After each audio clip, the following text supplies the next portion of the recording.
So I wanted to begin by just going over some quick facts about eigenvalues and whatnot. So here I've already listed some of them out. So the first fact that I wanted to mention is that the determinant of a matrix happens to be equal to the product of its eigenvalues. So that's the first property that I have written out. Okay. Now this includes any eigenvalues that may have been repeated. So just as an example of what I mean by that, let's say you had a matrix A, and when you compute determinant of lambda I minus A, it becomes lambda minus 2 squared, and then times lambda minus 5. So in this case, you would have 3 eigenvalues, 2, which is repeated twice, and then 5, which is just repeated once, or just not repeated at all, if you will. So then the determinant of A would be 2 times 2 times 5. So for this matrix A, its determinant would have been equal to 20. Okay? So that's what I meant by it includes any repeated eigenvalues. It's maybe not so important for you guys, but this also includes if your eigenvalues were complex. You would still get the determinant if you multiplied out all of the eigenvalues. Okay? All right, so any questions about that?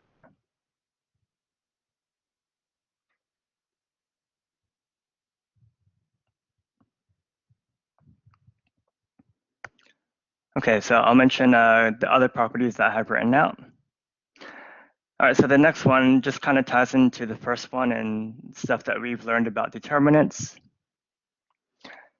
So remember that a matrix is invertible if and only if its determinant is non-zero.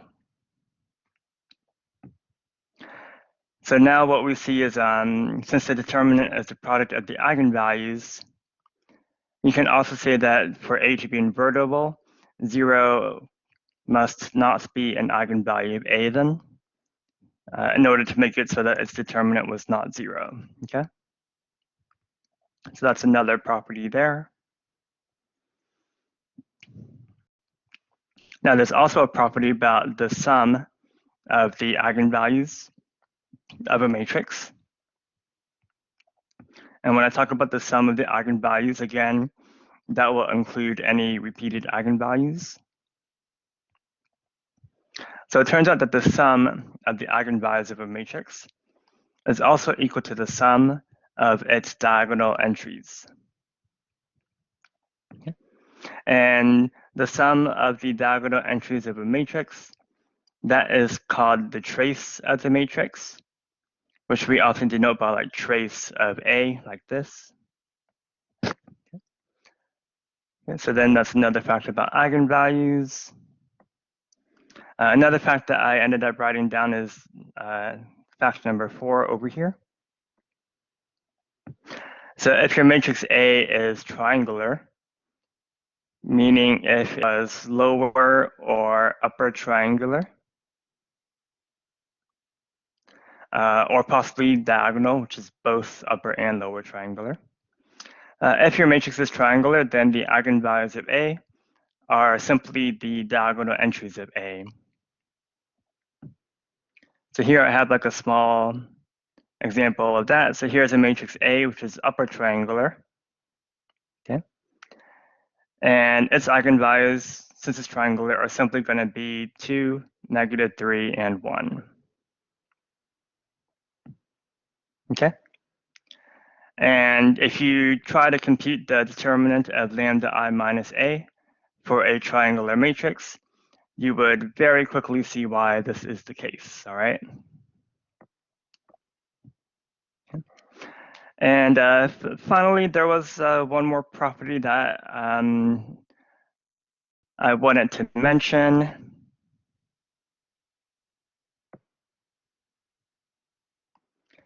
Yeah, the original diagonal entries of A. Yeah. Yeah, so that's not like after row operations or anything. It's whatever the original matrix A was. If you sum the diagonal entries, that should be the same as the sum of its eigenvalues.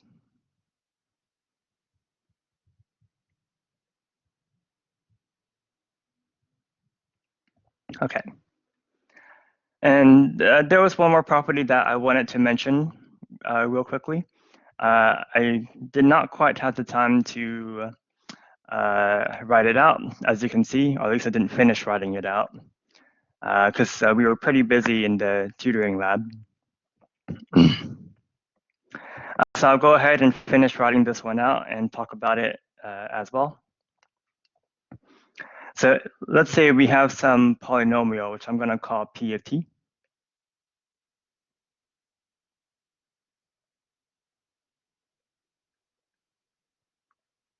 And here I'll just write out like a generic polynomial. Maybe I'll write the degree as, I'll use m for the degree.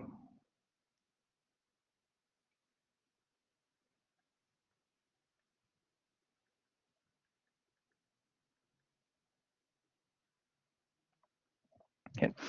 So if we have a polynomial, P of t, all right, so we can define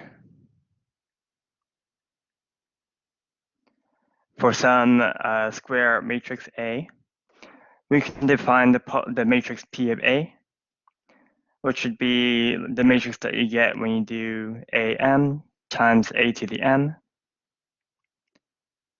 plus A n minus 1 times A to a power of n minus 1 and so forth.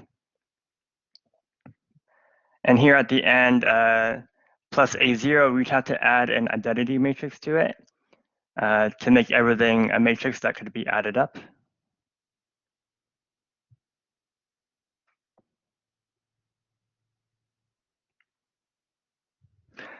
We can talk about that.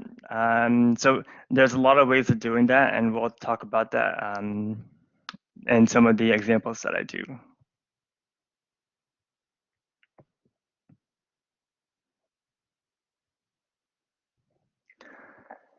Okay, let's see here. Okay, so and then just like as a small example, I'll just make it up real quick. So let's say A is a matrix like 1, 2, 3, 4. And then let's say I have a polynomial, which I'll write as maybe t squared minus 1. Okay. Then like the P of A would be the matrix A squared, meaning A times itself. And then minus 1 is going to become minus an identity.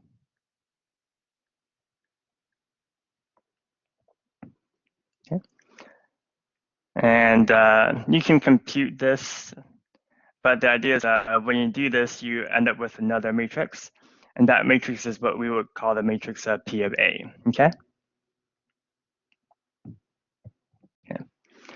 And so there's two facts that I wanted to talk about. So the first one that I wanted to mention is that the eigenvalues, I'll write it like this. So the fact that I want to mention here is that if lambda is an eigenvalue of A,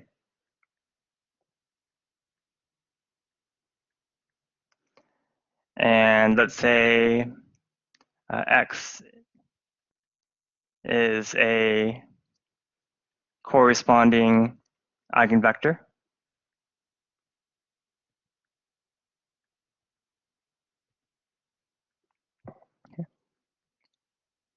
then P of lambda is going to be an eigenvalue of P of A, and this same vector x is also going to be an eigenvector corresponding to the eigenvalue of p of lambda.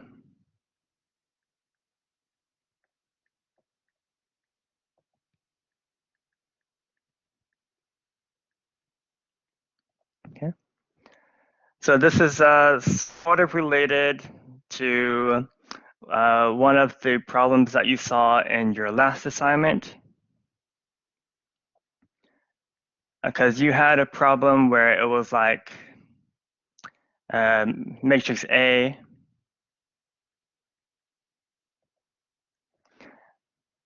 had eigenvalues something like -3, 4, 5. And then they asked you what were the eigenvalues of something like, I don't remember exactly what it was, but something like what were the eigenvalues of A plus 2i?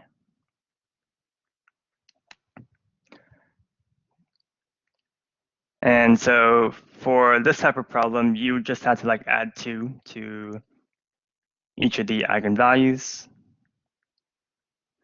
But in general, let's say we ask for the eigenvalues of like A cubed minus 3A. So if I were looking for the eigenvalues of this matrix, given these were the eigenvalues of A, according to this fact over here that I just wrote out, the eigenvalues would be like plugging -3 for A, if you will. So that's one of the eigenvalues of this matrix. And then I can sort of like plug in 4 as well.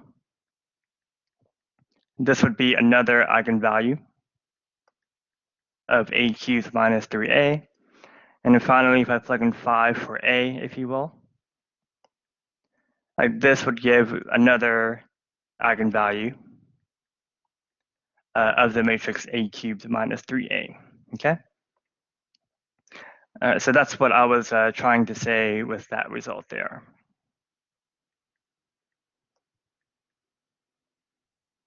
And if I do my arithmetic correctly, I think that's what you get. All right, so does that make sense to you guys?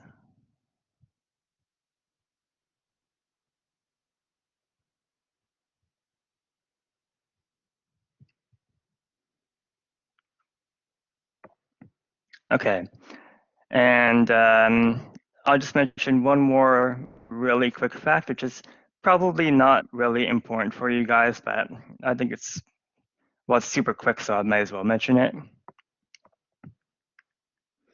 Okay, so if we have a polynomial, or if we consider specifically the characteristic polynomial, matrix A, okay? So i.e. if P of lambda is the characteristic polynomial,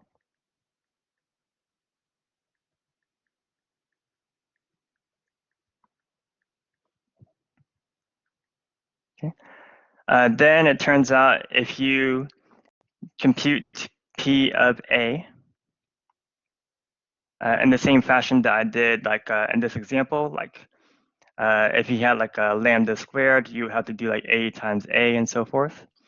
So if you compute P of A using the characteristic polynomial, it turns out that will always result in the zero matrix.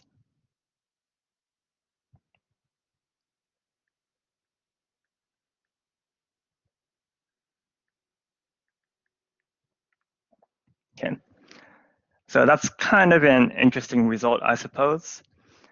This result has a name to it. It's called the Cayley-Hamilton theorem, if I'm not mistaken.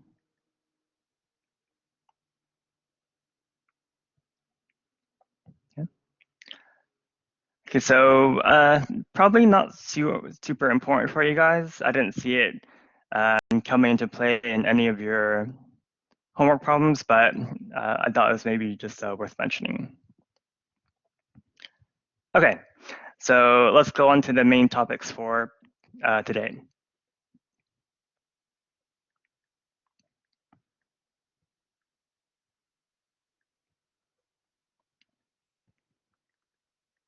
So the first main topic of today is going to be the topic of diagonalization. Okay, it's a hard word to spell, so I have to think very hard when I'm writing it out. Okay.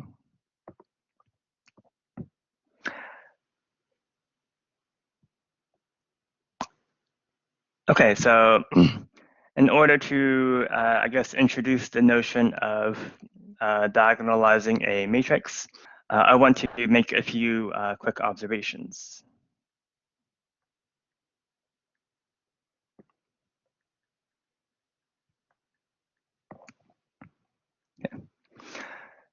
Okay, so the first observation I want to make two observations right now. So the first observation I want to make is something that you guys kind of already know, but I just want to state it explicitly. So when I have a matrix A, and then I multiply it by another matrix, and let's say the first column of this matrix, I'll call the first column B1, and then let's say the second column was B2, and so forth. So when we do matrix multiplication, the product here, the first column of the product will simply be A times the first column of this matrix. And similarly, the second column of the product is just going to be A times the second column of this matrix, and so forth.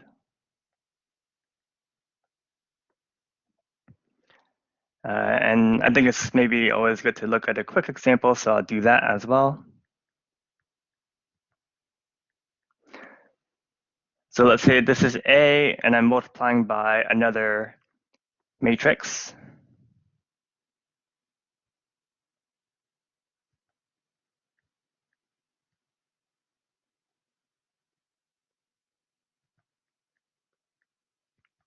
Okay. So thinking about how matrix multiplication works, if I multiply A with this vector, so you get like -2 plus 9, which would be 7. And then you get like -4 plus 12 is 8.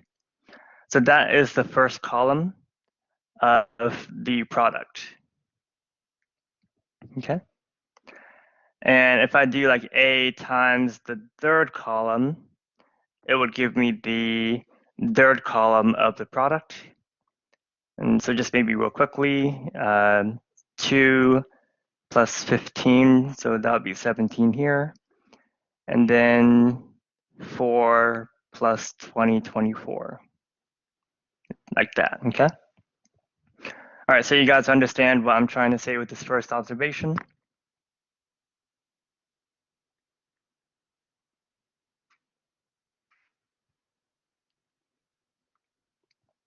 All right.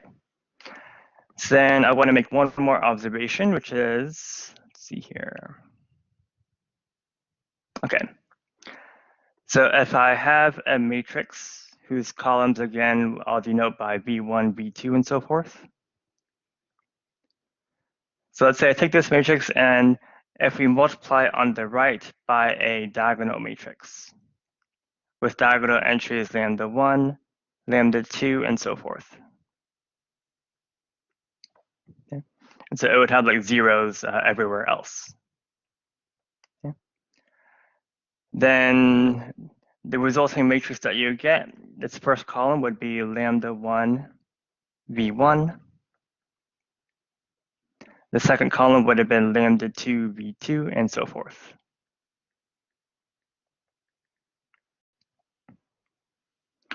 And so again, a quick example, it's always good to see. Here I'll go ahead and do a generic 2 by 2 matrix, which I'll multiply by a generic diagonal matrix.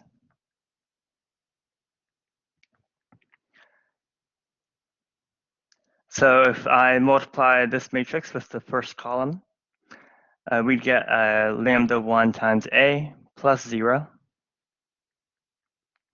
And then we'd get lambda 1 times B plus 0. So that the first column of the product is lambda 1 times the first column of this matrix, okay?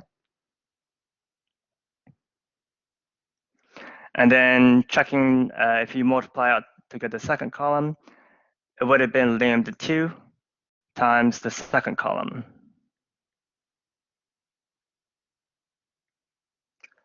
All right, so do you guys understand that?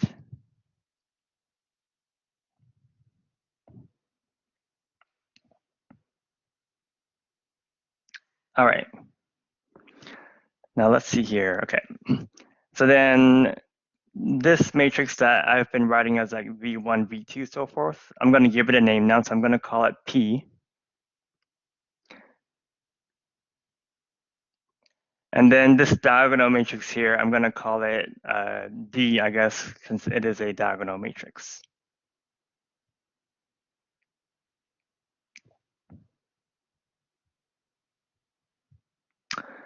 Okay, so yeah, all right. So right now, if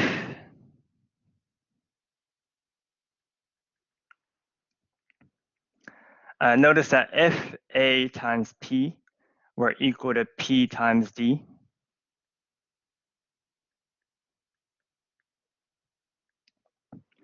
so that would be equivalent to saying, so notice like AP in terms of its columns would have been AV1 for the first column, AV2 for the second column, and so forth. And so if that were equal to PD, well, PD was lambda 1 V1, lambda 2 V2, and so forth.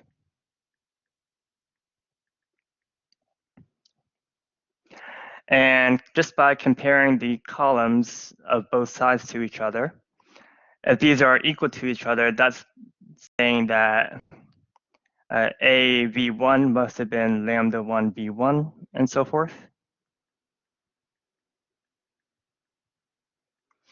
And likewise, like A V2 should have been equal to lambda 2 V2.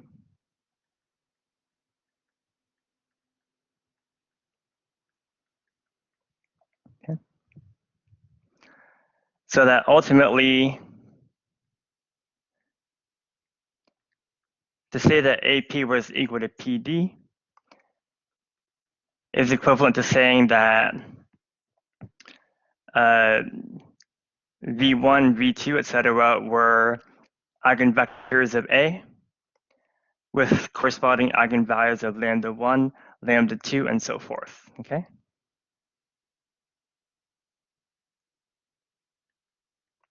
So equivalently, the columns of matrix P,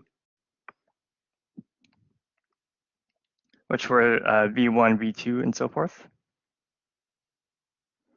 they must have been eigenvectors of A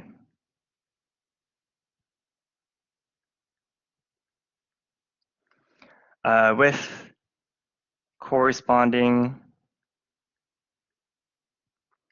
eigenvalues, lambda 1, lambda 2, and so forth, where lambda 1, lambda 2 were coming from the diagonal entries of D.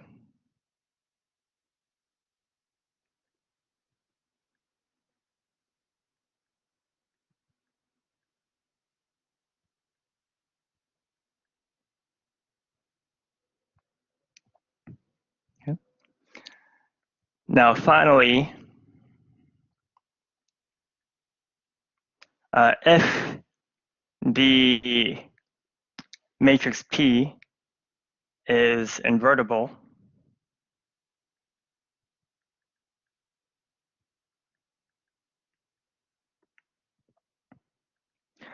what we could do from this equation, AP equals PD, is I can isolate A by multiplying both sides on the right by P inverse. And that would leave us with like A would be equal to P D P inverse. Okay. So then this leads us to like a factorization of A. Okay, so kind of similar to how we had like things like the LU factorization and whatnot from earlier in the semester. This is another factorization of A, which is dependent on the like eigenvalues and eigenvectors. Okay, and with this leads us to a definition, which I'm going to now write out. Definition. So I guess I guess that's not necessary. So a matrix A is said to be diagonalizable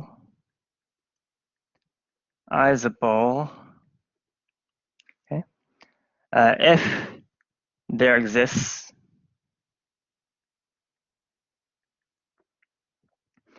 a matrix P and a diagonal matrix D such that A would be equal to P D P inverse. Okay.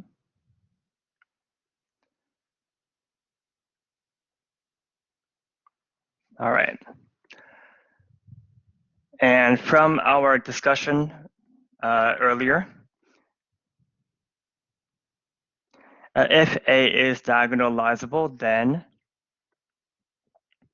the columns of P are going to be eigenvectors of A.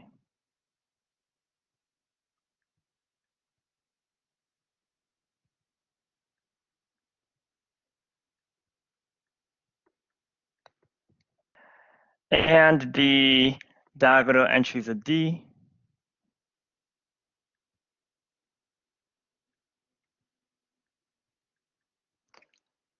are going to be eigenvalues of A.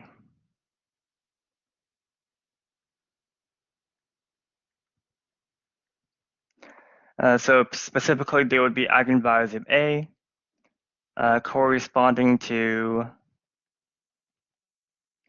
the eigenvectors that formed the columns of P.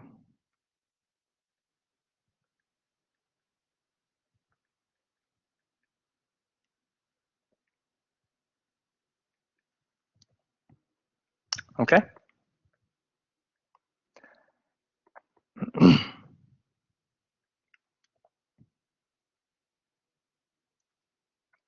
Okay. All right, so then we're going to do some examples of trying to see if a matrix is diagonalizable or not. And then if it is diagonalizable, then we want to find a matrix P and a diagonal matrix D such that we could factor A as PDP inverse. And that process will basically amount to finding the eigenvectors and eigenvalues of A.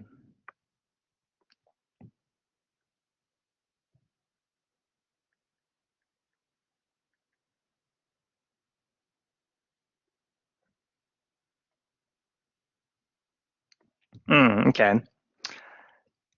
Yeah, so you don't need to do anything too special with your eigenvectors if you're just trying to diagonalize the matrix. Now, so this is the first main topic for today. The second main topic for today is going to be about symmetric matrices and something called the spectral decomposition, which is kind of a special form of diagonalization, which only works for symmetric matrices. And when you do the spectral decomposition, you are going to need to normalize your eigenvectors. But that will only be for the spectral decomposition of a symmetric matrix. It doesn't apply in general if you're just diagonalizing like any arbitrary matrix. And then I think I answered the other question from earlier that yes, when we're talking about diagonalization, that the eigenvalues are going to be on the diagonal of D.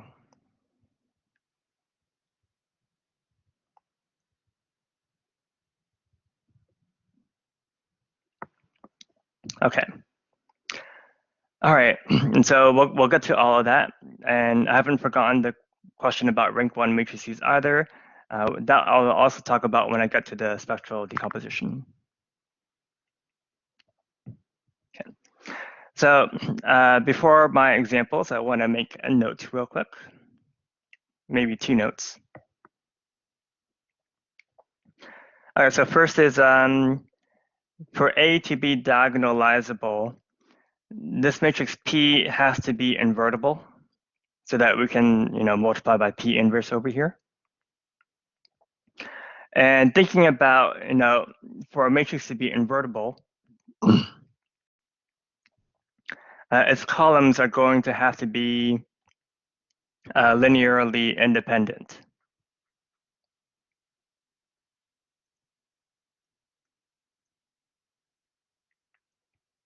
Okay. So what that means then is if A is an n by n matrix, then for A to be diagonalizable,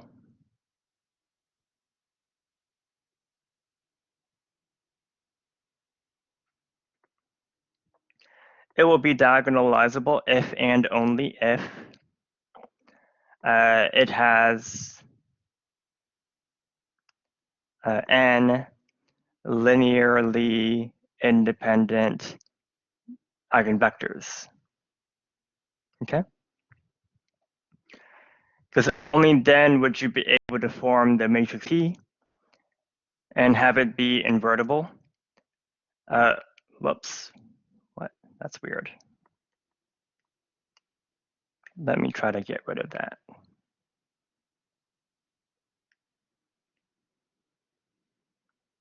Maybe I can erase it. Okay, just ignore that. I don't know where that came from. Well, I know where it came from, but I don't know how I did that. Okay, so just ignore that. Yeah, okay, so I'll summarize that. So if A is n by n, it is going to be diagonalizable if and only if it has n linearly independent eigenvectors.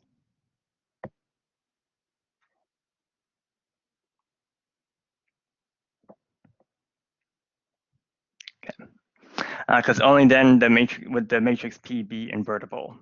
Okay. Now, I mentioned last time that if a matrix has, or so something that I mentioned last time is that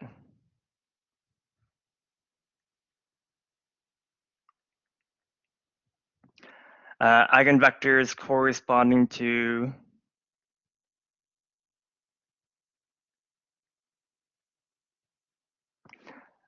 distinct eigenvalues eigenvectors corresponding to distinct eigenvalues are going to be linearly independent. Okay? So one consequence of that then is that if A being an n by n matrix, if A has n distinct eigenvalues, then it will be diagonalizable.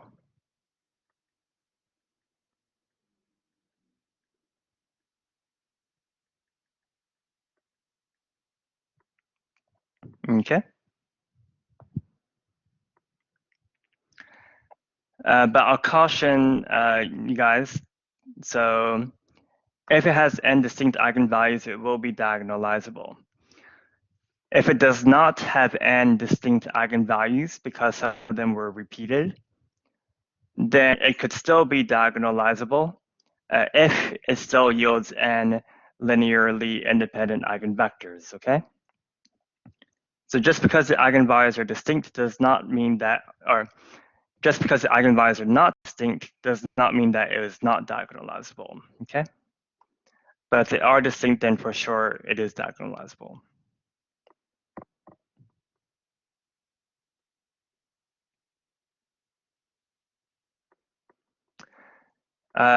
So that would be referring to, let's see here.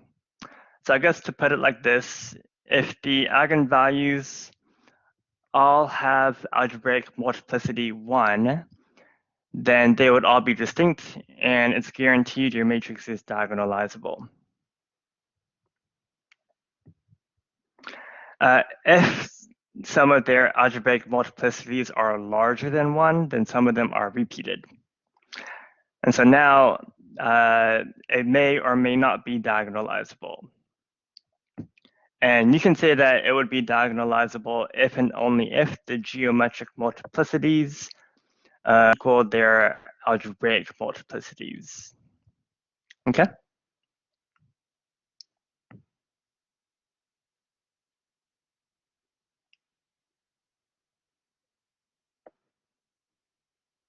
All right, great.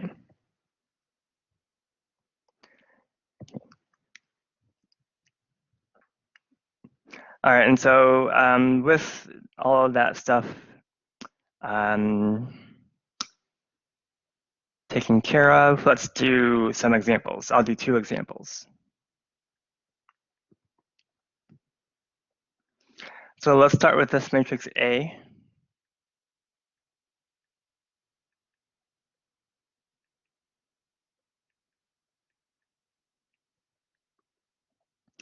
And for this matrix, we want to check if it is diagonalizable.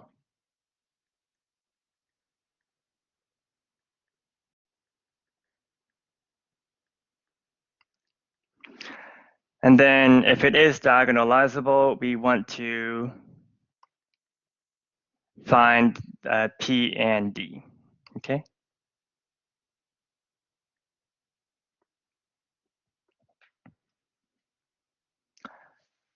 All right, so basically it amounts to trying to find the eigenvalues and the eigenvectors. So let's go ahead and start with that.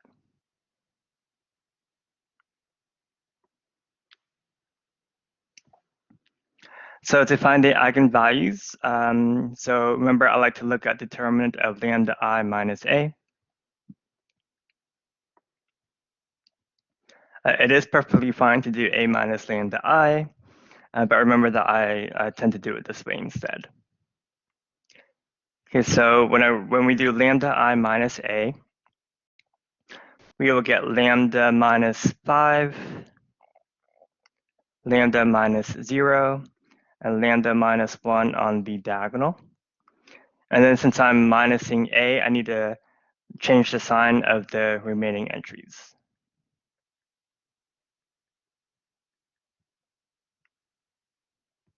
Okay. So now we're going to compute the determinant of this 3 by 3 matrix. So I'll do the usual cofactor expansion along that first row. So we'll take lambda minus 5 times, here we'll get lambda squared minus lambda minus 2. So next it's going to be minus 2 times, cross out row and column. And we're going to get negative 3 lambda plus 3 plus another 2. So plus 5. And then finally, we'll get plus 2 and then times, cross out the row in the column. We're going to get -3 minus negative, so plus lambda, which I'll write as lambda minus 3.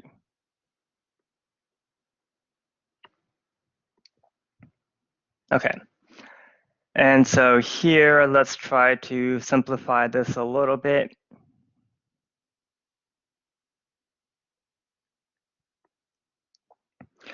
So let's multiply some of this stuff out.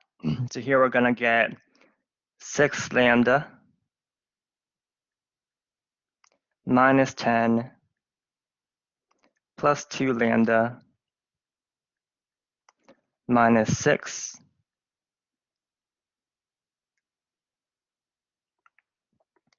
which will give me 8 lambda minus 16 should be 8 times lambda minus 2. And so let me write that out.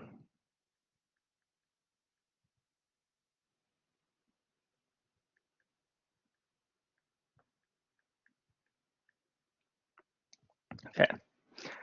Okay, so that's what these two terms give me in the end. Let me see, this guy. Yeah, so this guy we can factor as lambda minus 2 and lambda plus 1. So then I can factor lambda minus 2 out from both of the terms, which would then leave us with, okay, so factoring out the lambda minus 2, we're going to get lambda squared plus lambda minus 5 lambda minus 5 plus 8, so plus 3. So then we can factor it as lambda minus 2, lambda minus 3, and lambda minus 1. Okay?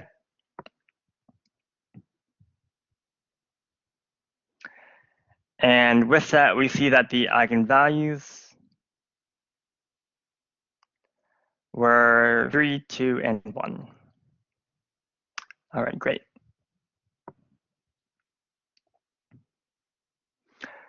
And so because we have distinct eigenvalues, we can actually already answer the first part of this question,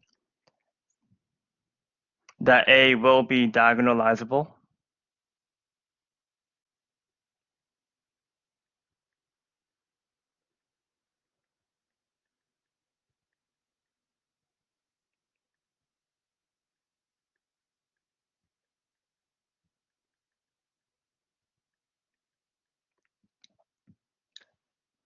So then we need to find the eigenvectors in order to get the matrix P, so that we'd have like A is PDP inverse.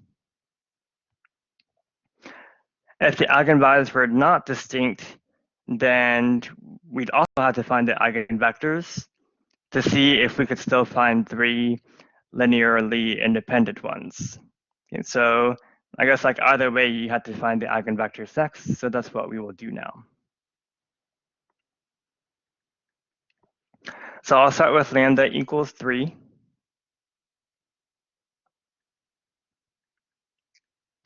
So I'm going to plug it into this matrix here. So 3i minus a, plugging in 3 for lambda is going to give me, so -2, 3, and 2 on the diagonal. So then here, let's do some row operations. Remember, we want to find the null space of this matrix to get the eigenvectors. So let's multiply the first row by -1/2.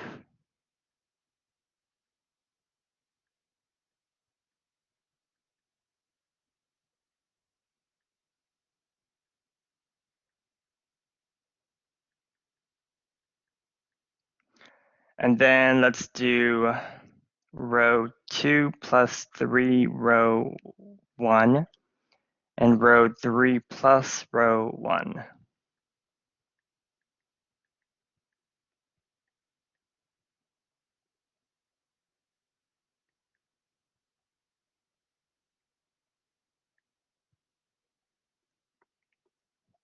Okay. So then let's see here. Adding row 2 to row 3 will give us the row zeros that we expect to always see when we're finding eigenvectors. I could, oh, it's fine, I'll stop here. Okay. So that's good enough. So now let's write out the corresponding system of equations. So the first row gives us this first equation, and the second row gives us z equals 0. Okay. And so the way that I usually do it is I just parameterize our free variables. In this case, I'll choose y to be free because it's missing a pivot. Z must be 0. And from these two, you would get that x is equal to t. So if you factor out the t, then 110 is going to be one eigenvector corresponding to the eigenvalue of 3, okay? Now for the purpose of diagonalization, I only care about getting just a single eigenvector. That will be good enough. So I'm just going to take 110 as an eigenvector corresponding to lambda equals 3. Got to do the same for the other eigenvalues. So next, let's do lambda equals 2.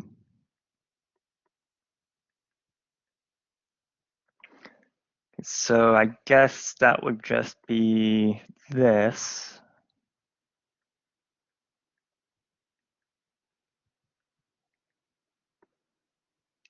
Okay. And so you can go back to the original lambda I minus a and plug in 2 for lambda in order to get this result. Actually, what I ended up doing was, since this is 3i minus a, I just subtracted 1 from the diagonal to get 2i minus a. Not super important. So let's see here. If we see here, I'm going to swap row 1 with row 3. And then I'll do like row 3 minus row 2 after that.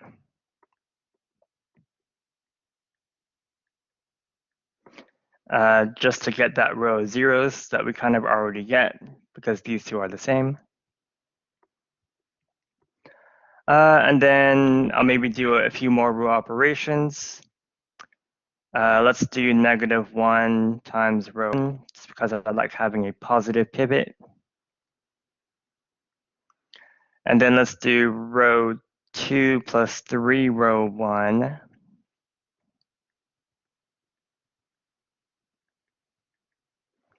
So that's going to be -1, -1.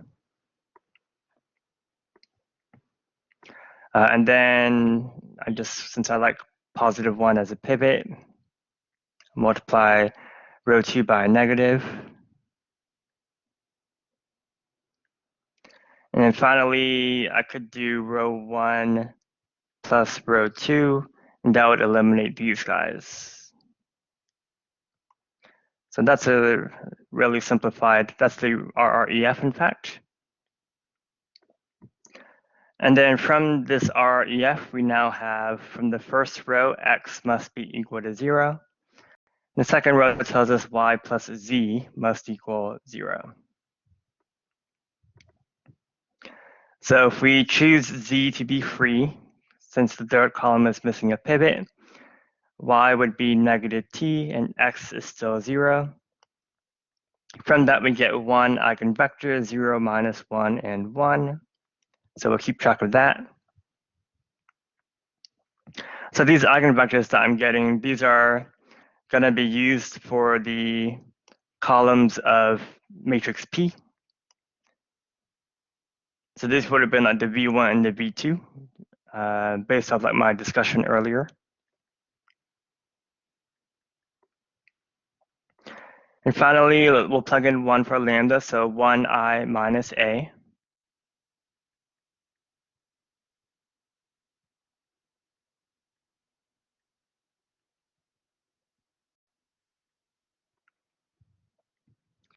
All right, so we're going to very quickly do the row operation. So let's swap row 1 and row 3, and then multiply row 1 by negative after that.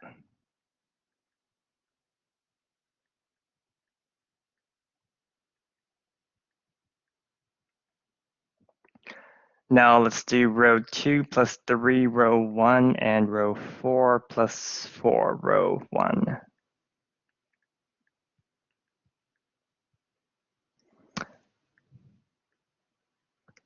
So 1 minus 3, 2 minus 4. Perfect. So then row 3 minus row 2 easily gives us row zeros. Let's maybe just do negative 1/2 row 2. Negative 1. And I guess that's good enough. So let's write out the equations once again. So that's x minus y is 0. And then y minus z is 0. So from that, you just get that y is equal to z, and then x is equal to y, so they're all equal to each other. So from that, we can get one eigenvector to be the vector 1, 1, 1.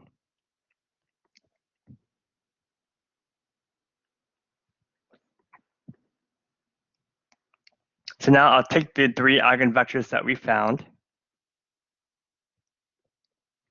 and just putting them into matrix P as columns.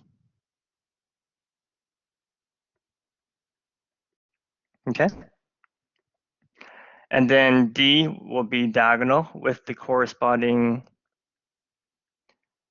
eigenvalues. So I did eigenvalue 3 and then 2 and then 1.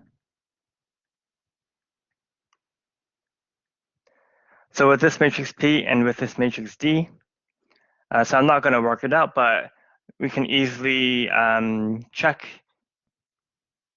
and you'll find that A will be equal to P times D times P inverse, okay?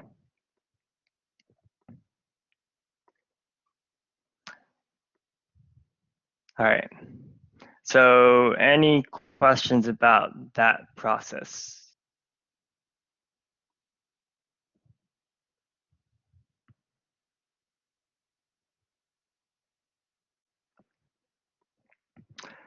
Okay, yeah, so let's talk about that real quick. So the order that the eigenvalues go in will depend on the order that you place the eigenvectors in.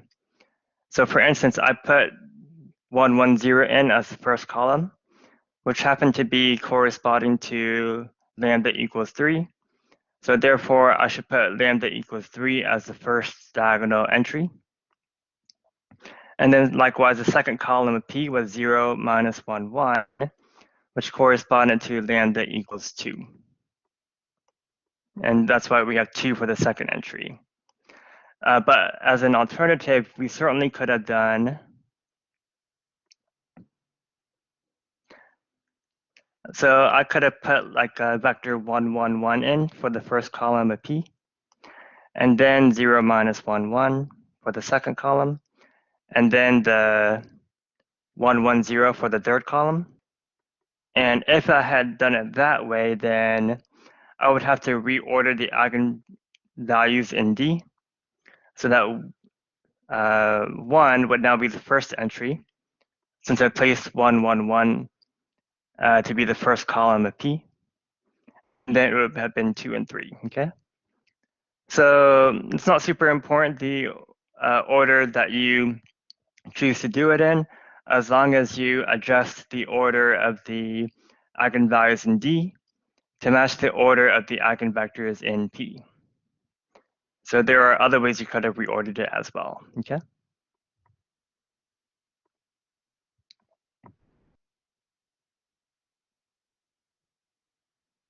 All right.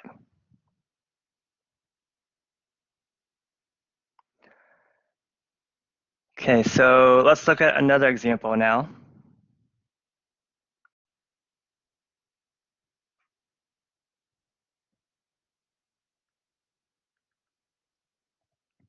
So here's the next example that I'm going to do.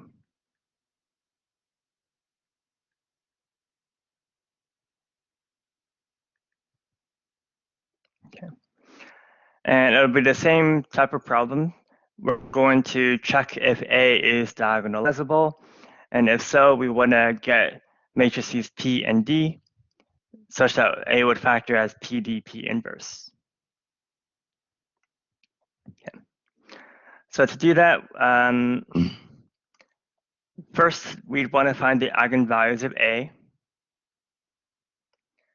Now here, this problem is set up pretty nicely. So A, notice that A is actually lower triangular because it has zeros above the diagonal.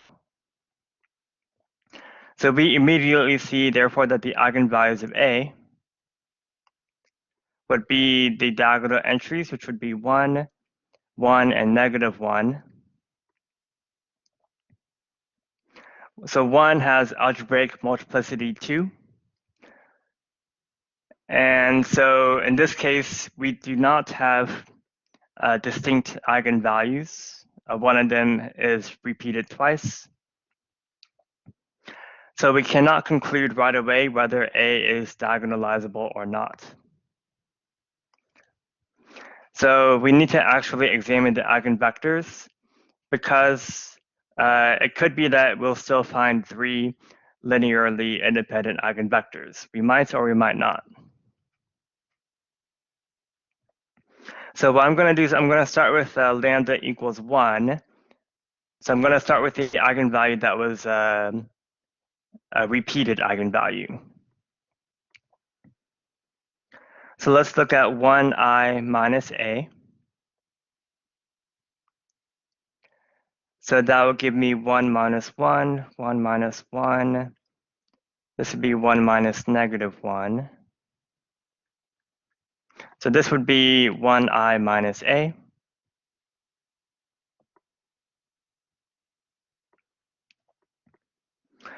And this is already pretty much reduced. So looking at the null space, we immediately get the equations x must equal 0 and 2z must equal 0. So in other words, x and z must be 0. Okay. Now y, there was no pivot in the second column, so y is actually a free variable. So if you set like y equal to t, and then like factor out the t, you would have gotten 0, 1, 0 as an eigenvalue.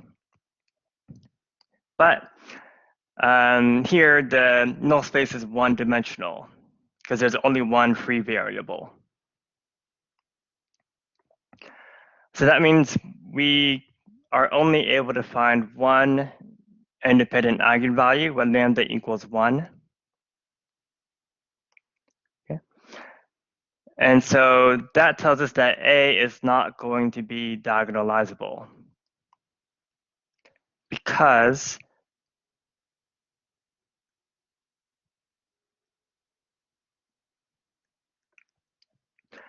we were not able to find enough linearly independent eigenvectors to diagonalize A. Okay, so we needed to find 2 independent eigenvectors for lambda equals 1, since it was repeated twice as an eigenvalue. And because we're only finding 1, we don't have enough independent eigenvectors then.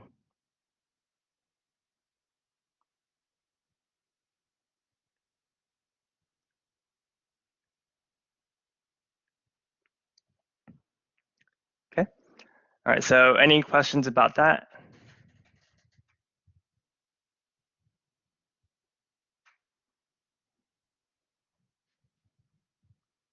All right. Now, some other ways that a matrix might not be diagonalizable. Of course, as you guys are aware, you might have complex eigenvalues. So if we don't consider complex eigenvalues, then if you do end up with complex eigenvalues, then we'd also say that the matrix was not diagonalizable, okay?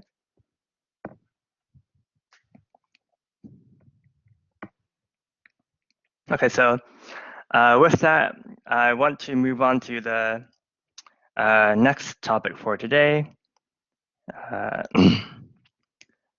which was about the spectral decomposition, which is specific for symmetric matrices.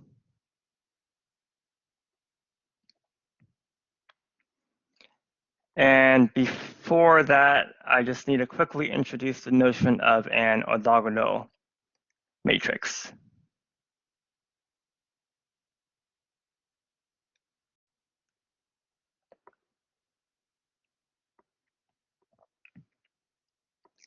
So here, I'm just going to give a quick definition of what an orthogonal matrix is. And I'm only going to define it for square matrices, so n by n. So matrix Q is said to be an orthogonal matrix if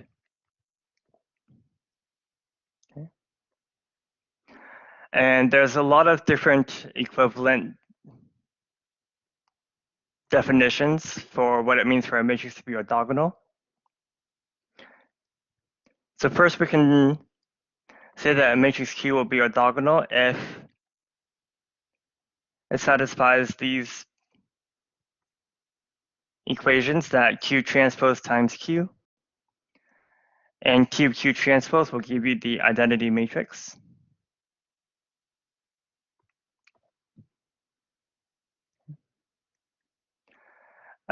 This is actually equivalent to saying that this is saying that Q transpose must be the inverse of Q, if that's the case.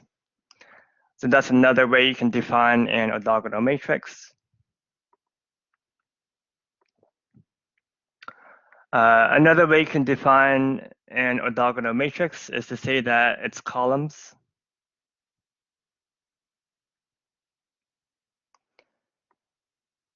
must be orthonormal.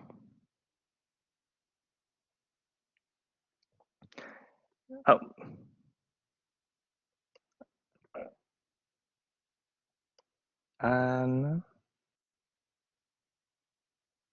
Okay, I guess I will take that back out. I'm not sure what happened.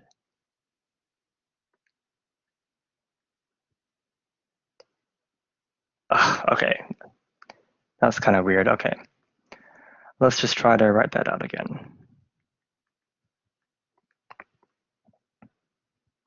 And then third, I was saying columns must be orthonormal. So that means that the columns viewed as vectors, they need to be orthogonal to each other, and they also need to be unit length. You can also say the rows would also have to be orthonormal. Okay. So here I've listed like 4 different conditions. If any one of these conditions is satisfied, then in fact all 4 of them will be satisfied, and you will have an orthogonal matrix. Okay.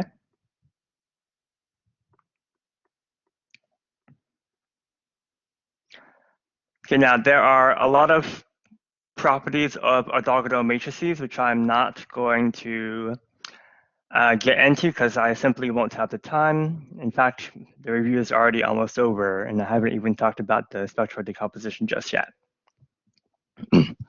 So that's all I'm going to say about orthogonal matrices. is just these definitions. So I'm sure you guys are aware that like I have these notes written out for this class. And so if you check those notes, and I know a few people have been checking them, there's one set of notes that's specific to orthogonal matrices. So if you check that PDF, it goes into some more properties of the orthogonal matrices, and I would recommend that you guys look at that to learn more about them, okay? You have a lot of true-false questions. In your homework assignment, a lot of them are about orthogonal matrices. So if you look at that PDF and look at all the different properties, I think a lot of that is going to help out with some of those true-false questions. Okay, so orthogonal matrices are needed for the spectral decomposition of a symmetric matrix, so that's why I wanted to talk about it real quick.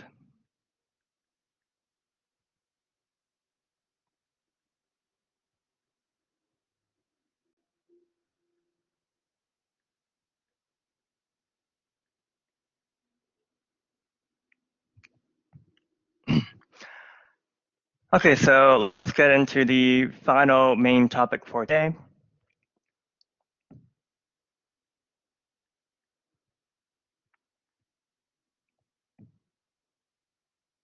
All right.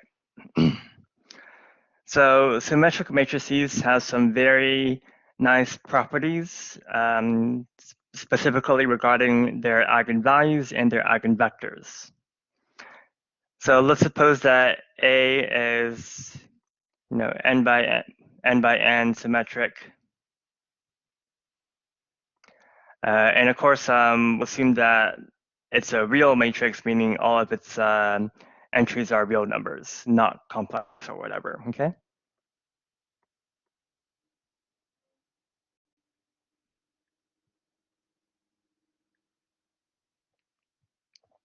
So a couple facts about real symmetric matrices is first,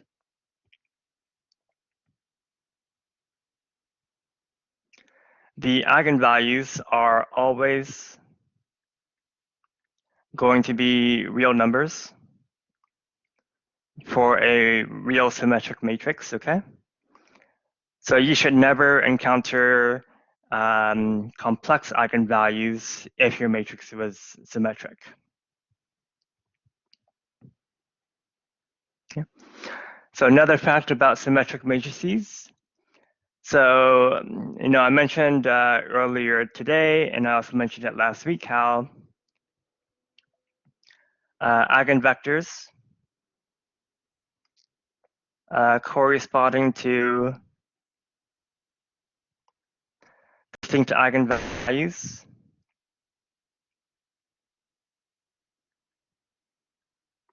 So I mentioned how they are always going to be linearly independent. But if your matrix is symmetric, then we can actually make a stronger statement that not only are the eigenvectors corresponding to distinct eigenvalues linearly independent, but in fact, they are going to be orthogonal to each other, okay?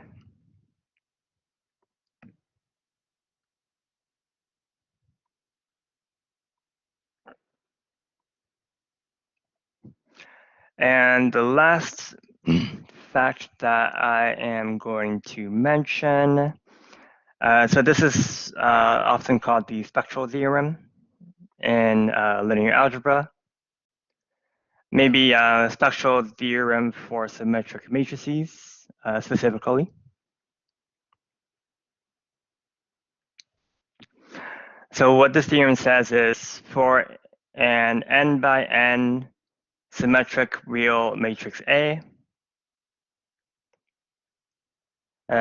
will have n orthonormal eigenvectors. Okay. Okay, so some consequences of this fact that an n by n symmetric matrix will have n orthonormal eigenvectors. So first is that if your eigenvectors are orthonormal, they are certainly also going to be linearly independent. And so in particular, since A does have n independent eigenvectors, it is going to be diagonalizable.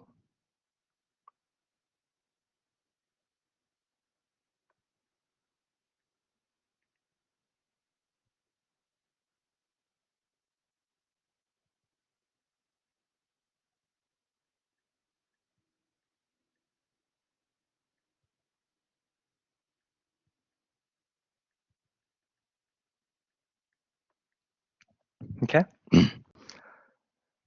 All right, so again, a real symmetric matrix will always be diagonalizable. Okay. And then second, if we take the n orthonormal eigenvectors,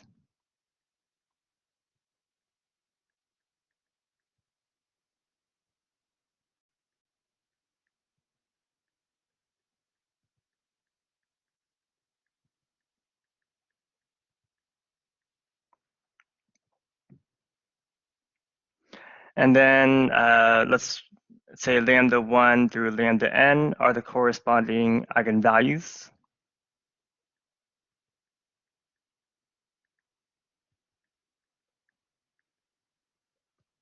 Okay. Okay, so we know that if we take the eigenvectors and put them into a matrix as columns, and then take the corresponding eigenvalues and put them into a diagonal matrix, then we know that we can factor A as, earlier it was PD P inverse, but since I'm using Q, it'll be Q d Q inverse. Okay, but since Q has orthonormal vectors as its columns, that means Q will be an orthogonal matrix.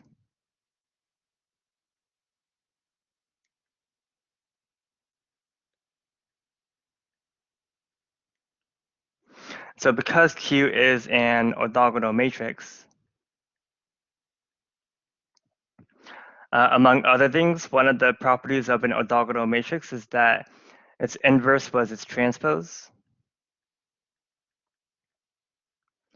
So therefore, in fact, we can actually write this factorization as Q d Q transpose rather than Q inverse.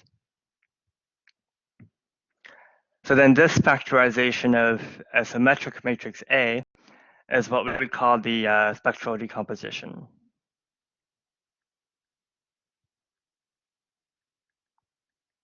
So spectral decomposition, I guess some people might say spectral factorization as well, okay?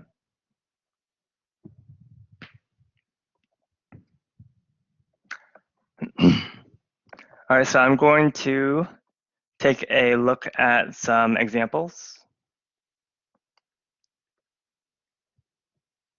So here is a symmetric matrix.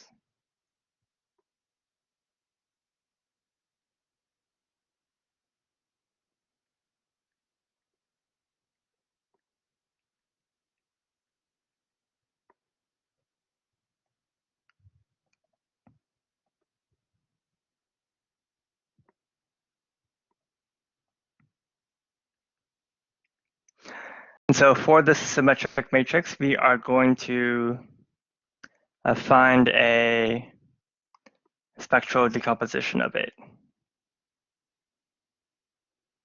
Okay. So that's going to ultimately amount to finding Q and D. Okay. Now the procedure for this is very similar to finding the eigenvalues and the eigenvectors for diagonalization. The only thing we'll have to do is we'll have to make sure our eigenvectors are orthonormal. So most of the time that will amount to needing to normalize our eigenvectors to make them unit length, okay? Property 2 usually guarantees that our eigenvectors will already be orthogonal to each other. So we'll see that in play in this example.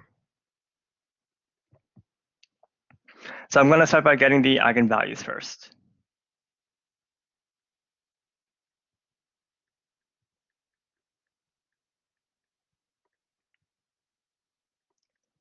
So I'm going to have lambda minus 5, lambda minus 5, lambda minus 1.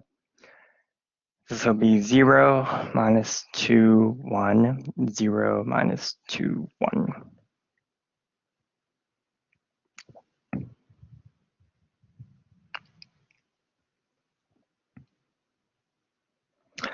Okay.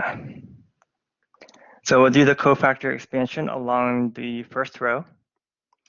So I'm going to have lambda minus 5 times, let's do lambda squared,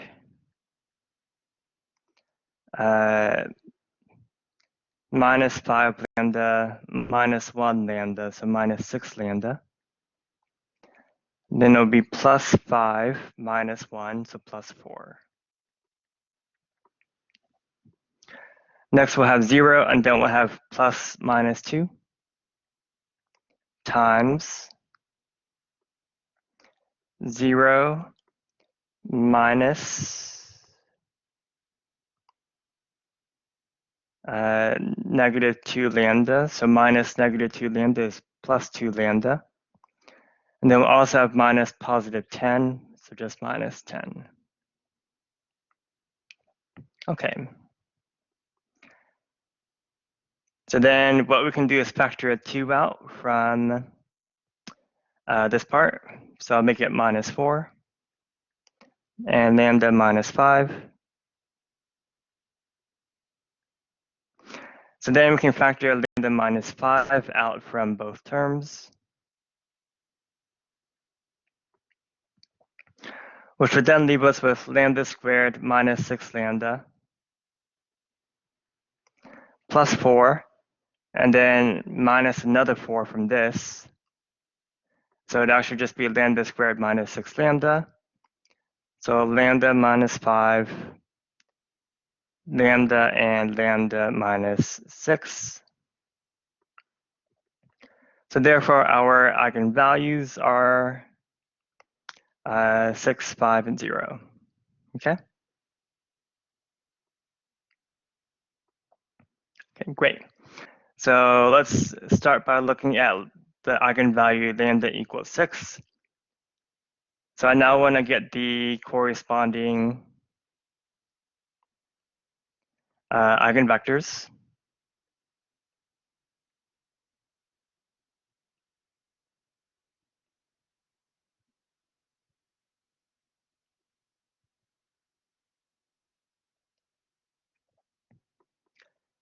So here is 6i minus a, and we'll do some row operations to get the null space.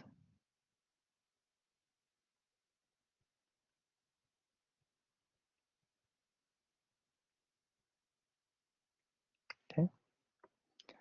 And then see row 3 minus row 2 would easily give us a row of zeros. So let's just stop with that. So we have from the first row x minus 2z is 0. And the second row gives us y plus z is 0.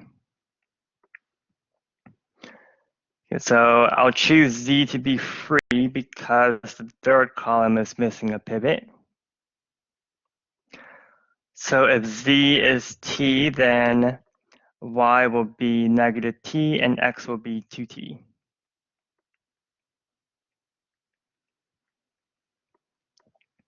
So that gives me one eigenvector right now. So I'm going to come back to this, but let me go ahead and just get the other eigenvectors first.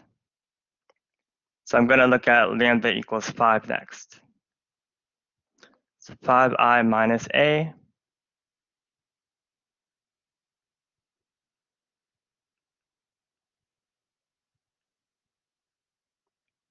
is going to look like this.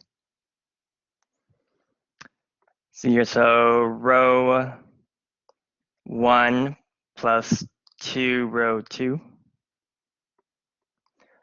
immediately gives us a row zeros, which we always expect.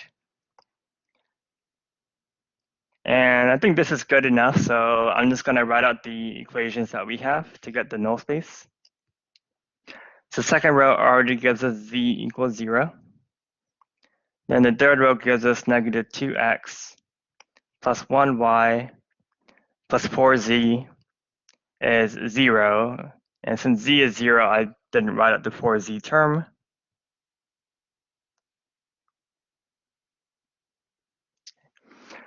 So let's see what we have here. So z is 0. Here it's easiest to solve for y as being equal to 2x. So therefore, I'll choose x to be free.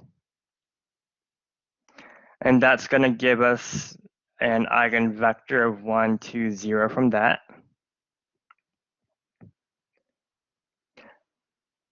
And then I'm going to go ahead and just get the last eigenvector with lambda equals 0.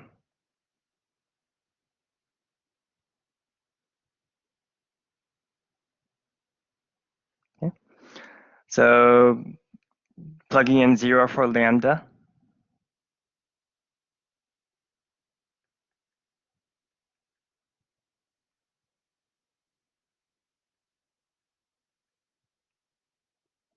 Okay.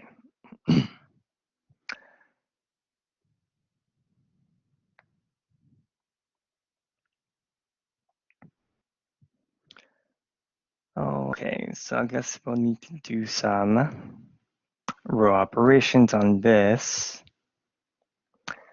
Okay, so here's what I will do.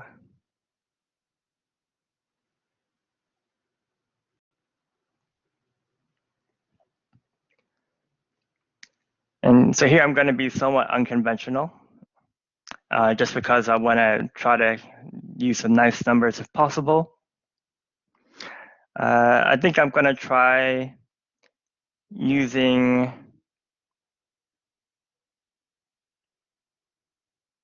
I guess I'll kind of do things a little bit backwards. So I'm going to use this as my pivot right now. I'm just going to quickly do row 2 plus row 3. I'm also going to do row 1 minus 2 row 3, because I'm trying to eliminate these numbers to get 0 and 0, okay?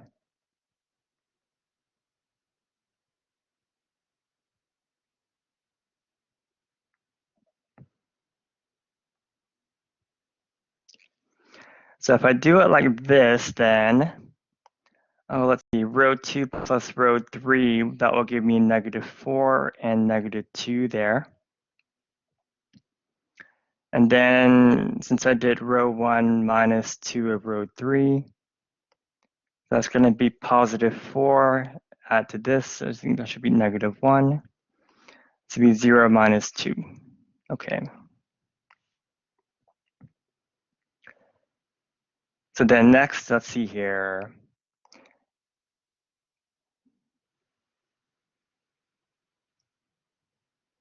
So I'll go ahead and multiply row 1 by a negative sign. And then after that, we could eliminate row 2.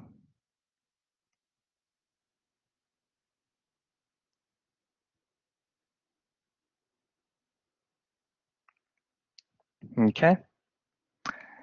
And I think I'm going to go ahead and stop here. So I'm going to write out my equations.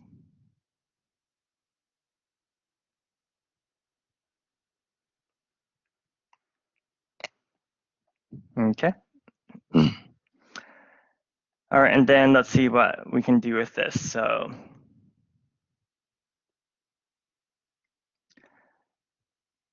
here it kind of looks like, let's see here.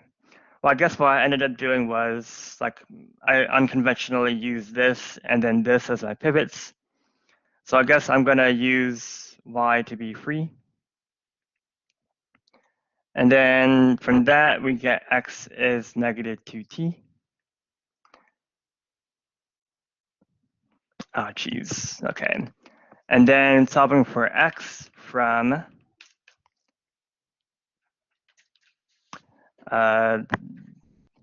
solving for z in the third equation. So z is negative 2x minus y.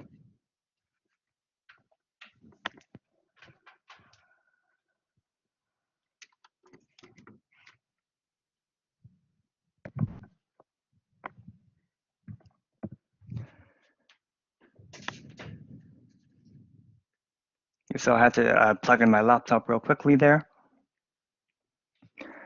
All right, so then that means z is here, negative 2x would be 4t minus y, so minus another t. So z would be equal to 3t.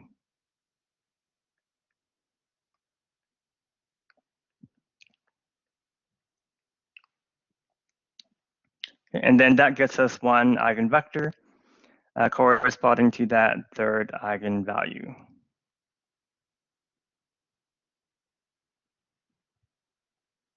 Okay. All right, now let's look at the three eigenvectors that we got just now.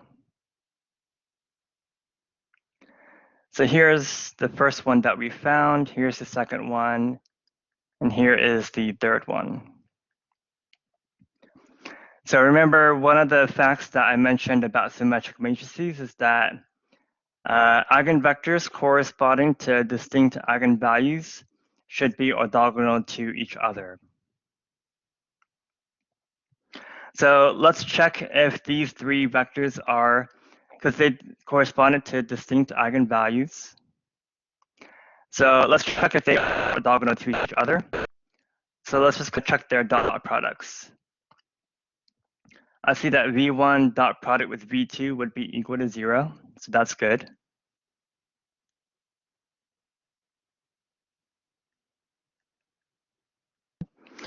Let's check V2 dot product with V3.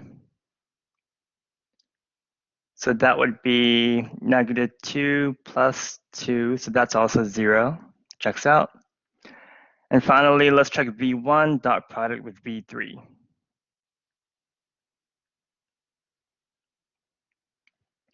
So that would be negative 4,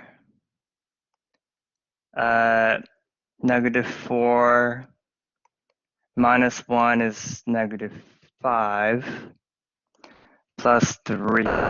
Okay. So that at least didn't seem to be equal to 0. So let's see, do I have a mistake somewhere?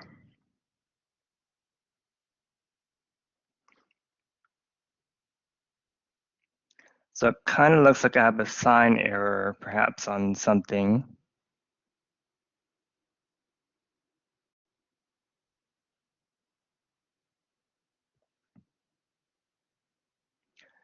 So z should be equal to 5t. Oh, that's what the 5 was. I see. Oh, because there should have been a plus sign. I see. I thought that was a minus. So. Okay, yeah, so z should be 5t. I see.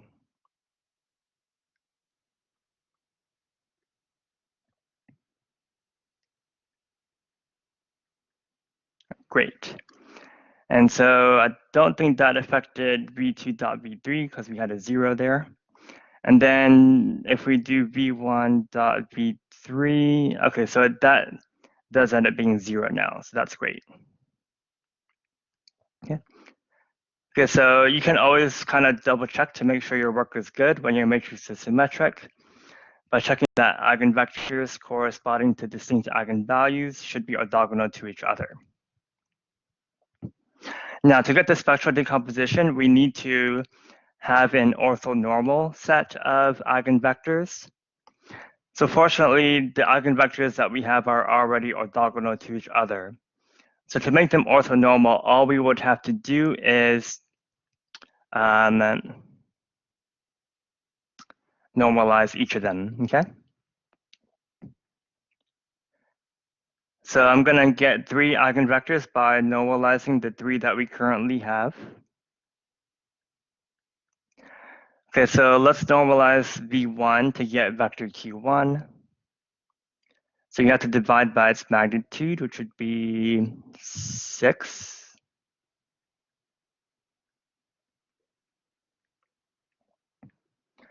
Okay, normalizing V2 to get V2.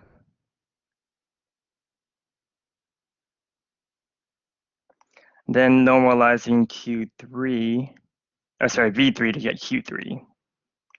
So what that's going to be, I think, square root of 30.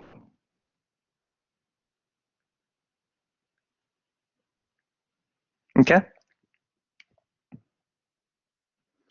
So now we have 3 orthogonal eigenvectors. So for the spectral decomposition, we're going to put them into a matrix Q as columns. So it's a little bit messy, but we're going to have this for the first column. We'll do this for the second column. Third column is this.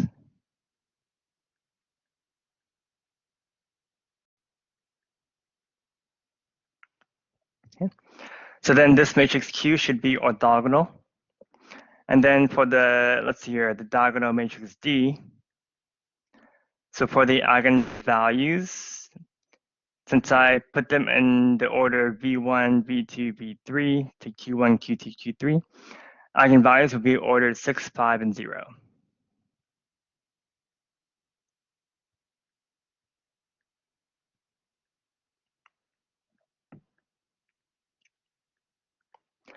So then with that, matrix A will be equal to QD times Q transpose.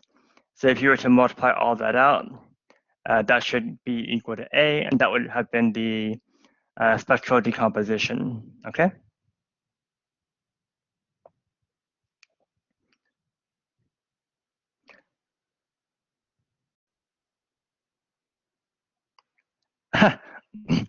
So yeah, so sometimes you don't have to FOIL it out because sometimes you're able to like factor something. So it's sort of been a little bit by luck that my examples have always been able to sort of factor something from the terms, if you will. That's not always the case, but when I was like creating my matrices, so you know the way that I create these examples is I start with like some numbers that I choose to be the eigenvalues. I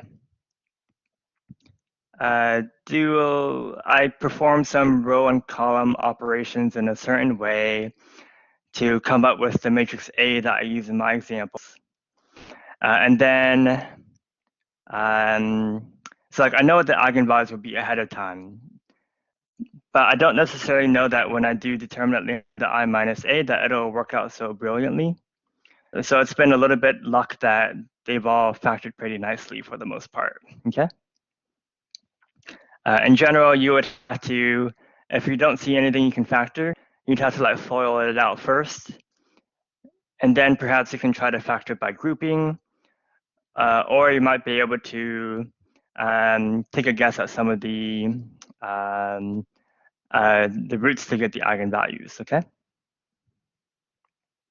Now, let me make a comment about the rank 1 matrices.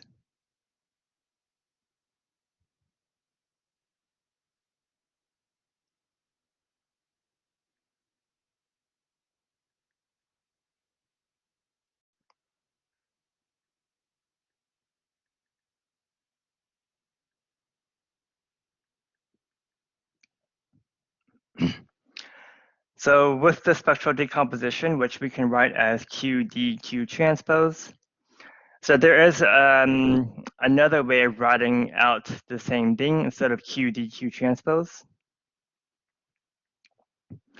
We can also write it equivalently as lambda 1 times vector q1 times vector q1 transpose. And then, same thing plus lambda 2, q2, q2 transpose, and then plus lambda 3, q3, q3 transpose.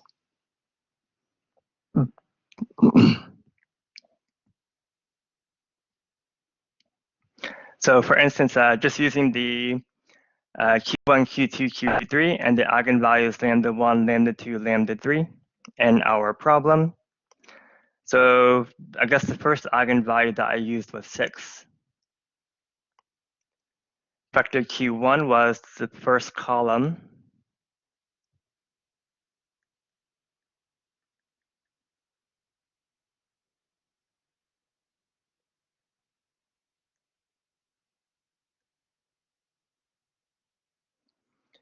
All right, and then so we'll have q1 times its transpose. So I'm going to write it as a row now.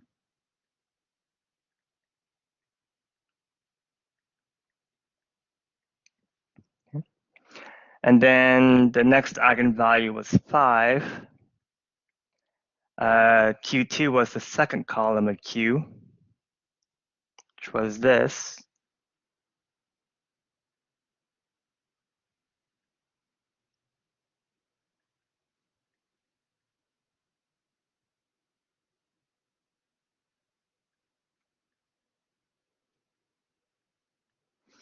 And I guess the last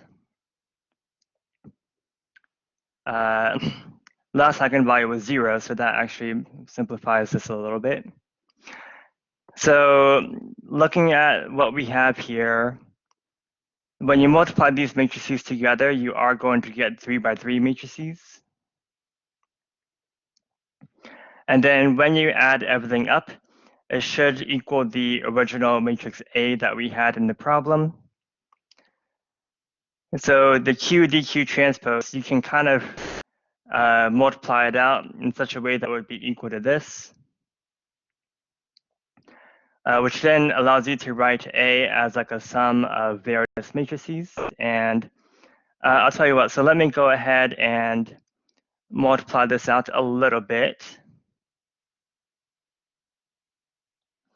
So if I multiply 6 times this, so the 6 will actually cancel with all the root 6's in the denominator.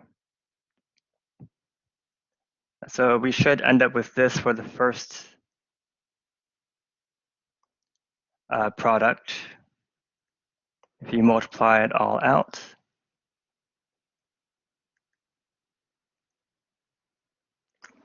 And then here, multiplying the two denominators gives you a 5 in the denominator, which cancels with this 5.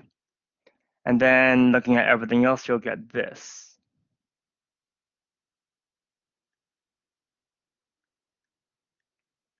Okay. Okay, so these two matrices should add up to give you the original matrix A, and you can kind of double check that was the case.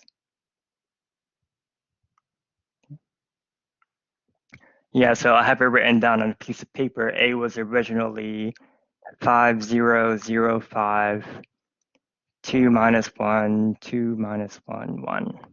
Okay. All right, now these matrices that we have here, these are examples of rank 1 matrices.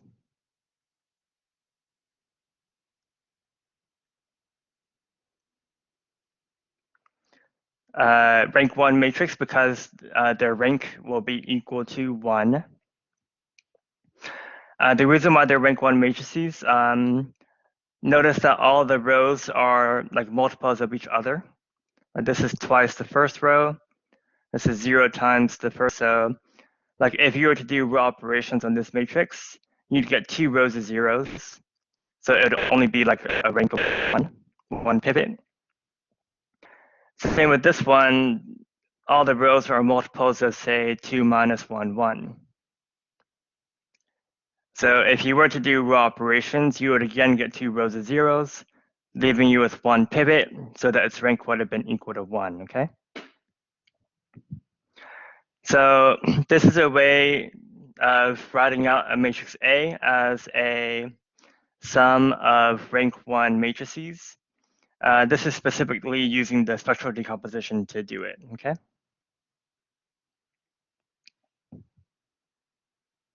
All right, so does that answer the question about writing a matrix as a sum of rank 1 matrices?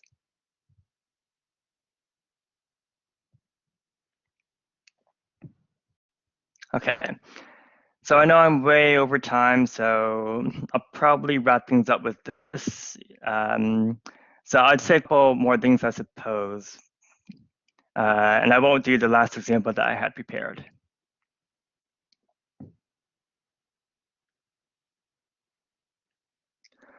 So first, just like a quick comment. Actually, this is just kind of funny, if you will. Not super important for you guys, probably. But taking this matrix A, here's another way that you could write it as a sum of rank 1 matrices. So these are all rank 1 because they'll only have one pivot.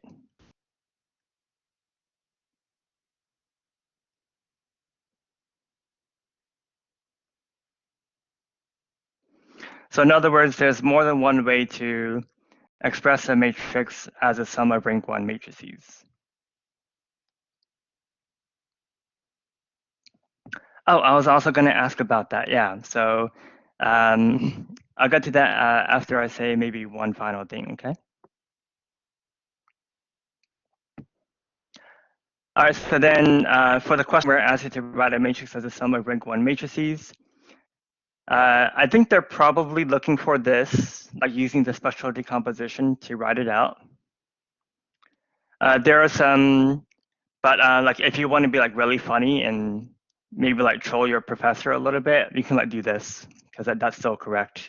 But that aside,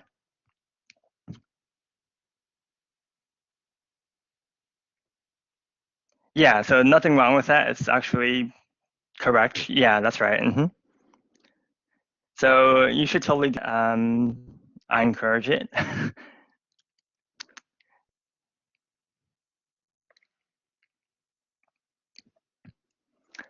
All right, but so maybe, of course, in some sense, this is like better in some ways than what we did here, like in some like applications of sorts. But I just want to make one final comment. So when you are finding the spectral decomposition, so here this problem worked out nicely because we had distinct eigenvalues. So because our eigenvalues were distinct, our eigenvectors that we found were already orthogonal to each other. So all we had to do was normalize them to make them orthonormal.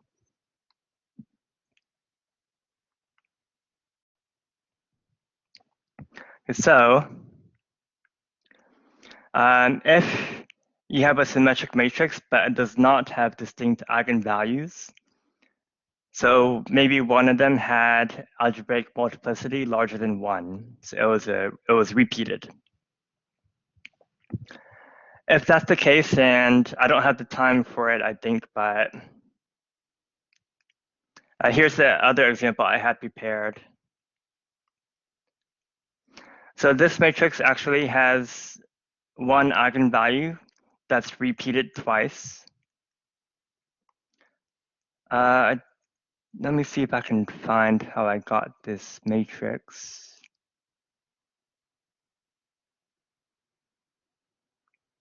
Yeah, I don't quite remember, but I think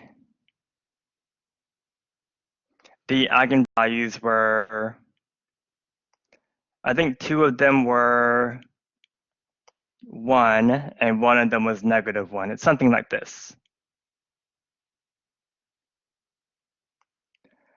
So just a comment on what's going to happen is when you find so let's assume that 1 was repeated twice.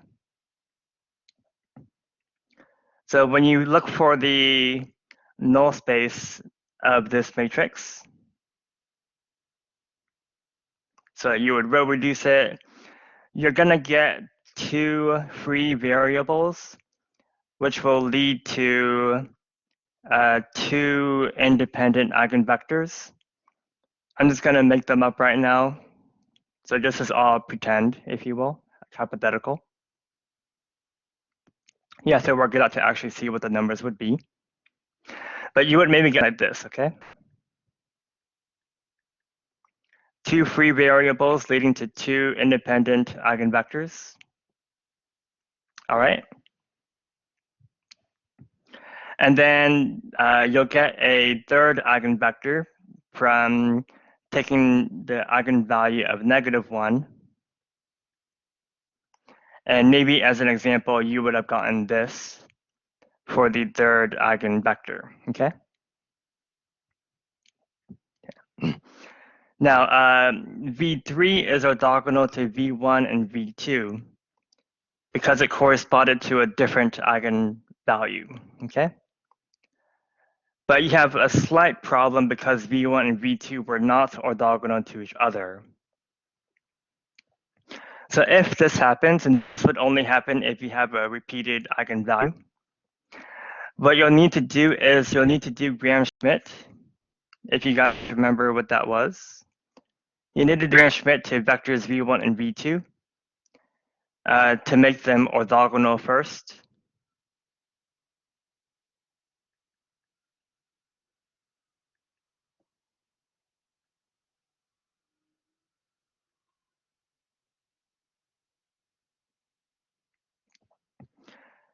And then now these would be orthogonal, and they still be orthogonal to V3 as well.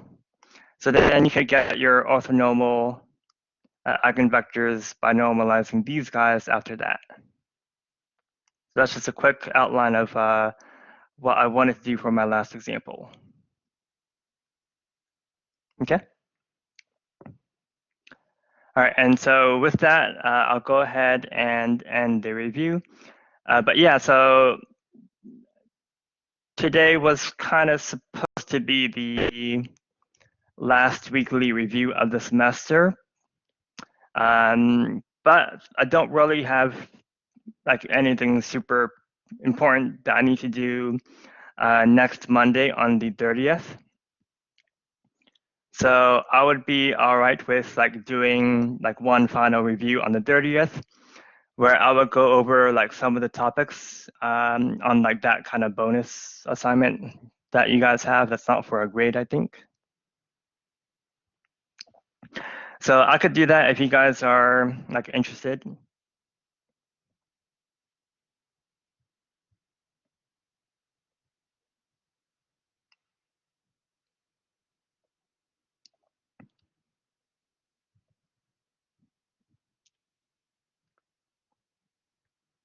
Okay. So I can like do a review on Monday. That would probably be a little bit more difficult just because there's like so much to talk about. Like this 1 week review was like sadly 2 hours or so. So like a final exam review, like I could kind of do one, but it would be like super long, I feel like. I'm not good at yeah. So how about next Monday I'll do some kind of a review. I'll review topics from the last assignment, and then I can also make myself available for Q&A. I think that would be good, okay? So I will email all the students in linear algebra with some information about that. I'll probably start it like earlier in the day. So maybe starting at like 1 o'clock, maybe, I don't know. So we'll see. But I'll email everyone with information about that. Okay.